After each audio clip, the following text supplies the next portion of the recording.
आधुनिकता के इस दौर में हम सभी एक दूसरे से आगे निकलने की होड़ में लगे हुए हैं। कैसे आगे निकला जाए, ऐसी बातें सोच सोचकर हम खुद को ही बीमार बना रहे हैं। घर, परिवार, नौकरी या किसी भी मुद्दे पर जरूरत से ज्यादा सोचना सेहत के लिए नुकसानदेह है। दौड़ भरी आज की जीवन शैली में सबसे बड़ा और उभरती हुई समस्या है मानसिक तनाव। हर किसी के जीवन में अपने पैर पसार चुका तनाव व्यक्ति के मानसिक स्वास्थ्य को बुरी तरह से प्रभावित कर रहा है। मानसिक रोग से बचना है तो किसी भी बात को सोचने के बजाय उसका हल तलाशें। अधिक सोचने से अच्छा है कि उसका हल निकाला जाए। कभी कभी मन को शांत रखने से भी किसी समस्या का हल निकल जाता है। आज हम आपको एक सुंदर कहानी के माध्यम से इसे समझाने की कोशिश करेंगे। आइए देखते हैं इस कहानी को और समझने की कोशिश करते हैं। एक गांव में एक आदमी रहता था जो ताले तोड़ने के मामले में एक्सपर्ट था।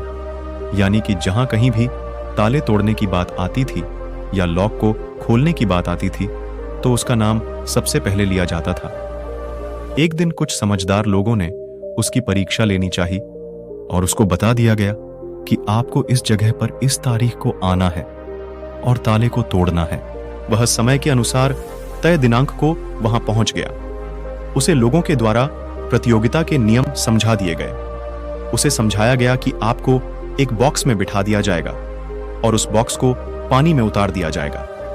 आपको ताला खोलकर बाहर आना होगा।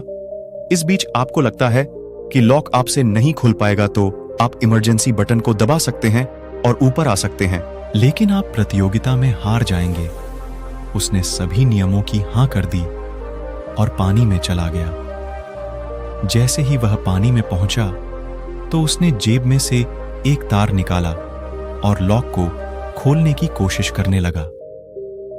4 से 5 बार कोशिश करने के बाद वह बार बार विफल हो रहा था, लेकिन उससे लॉक नहीं खुल रहा था। अब ज्यादा समय तक पानी में रहना उसके लिए और भी मुश्किल था क्योंकि उसे सांस लेने में दिक्कत आ रही थी। अंततः उसने अपना पूरा दिमाग लगाया और एक बार अंतिम प्रयास किया। वह विफल हुआ और उसने इमरजेंसी बटन दबा दिया। धीरे धीरे ऊपर आने लगा। पानी के ऊपर आए बॉक्स को बाहर निकाला गया और हल्का सा धक्का देकर खोला गया। वह अचंभित हो गया। उसने सोचा कि मेरे दिमाग में यह ख्याल क्यों नहीं आया कि मैं इसको धक्का देकर खोलूं। हो सकता है कि ये लॉक ही ना हो। उसे यह समझ आ गया था कि किसी भी काम को करते समय ज्यादा दिमाग का इस्तेमाल नहीं करना चाहिए। कुछ काम शांत रहकर भी किया जा सकता है। इस कहानी से हमें यह शिक्षा मिलती है कि अपने दिमाग का सही से इस्तेमाल करके किसी भी चीज को आसानी से सुलझाया जा सकता है। अत्यधिक दिमाग से परिणाम विपरीत आने की संभावना रहती है।